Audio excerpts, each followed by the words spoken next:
ছোট্ট মেয়ে রাইনা খুব স্বপ্নবাজ। একদিন সকালে সে তার সাদা রঙের ঘোড়া মেঘুকে নিয়ে বনের ভেতর দিয়ে হাঁটছিল। হঠাৎ পাতা ফাঁক দিয়ে সোনালি আলো নেমে এলো। আলোটা ঝিকমিকি করতে করতে মেঘু সামনে এসে থামল। রাইনা অবাক হয়ে বলল, এটা কি? আলোটা নরম কণ্ঠে বলল, আমি পরীদের আলো। তুমি কি পরীর দেশে যেতে চাও? রাইনার চোখ জ্বলে উঠল। সে ঘোড়ার পিঠে শক্তভাবে বসে মাথা নাড়ল। সঙ্গে সঙ্গে মেঘুর পা মাটি ছেড়ে আকাশে উঠতে লাগল। চারদিকে রঙিন মেঘ, ঝিলমিল তারা আর বাতাসে মিষ্টি ফুলের গন্ধ। একটু পর তারা পৌঁছে গেল পরীর দ্বার। রংধনুর তৈরি একটা বিশাল দরজা।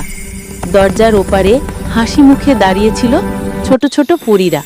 তারা রায়নাকে হাত নেড়ে বলল, স্বাগতম, সাহসী মেয়েরা সবসময়ই আমাদের বন্ধু। রায়না মেঘুর কানে আলতো করে বলল, আমরা এসে গেছি মেঘু। এবং সেদিনই রায়না প্রথমবারের মতো দেখল, স্বপ্ন দেখলেই না, বিশ্বাস করলেই পথ খুলে যায় পরীর দেশে।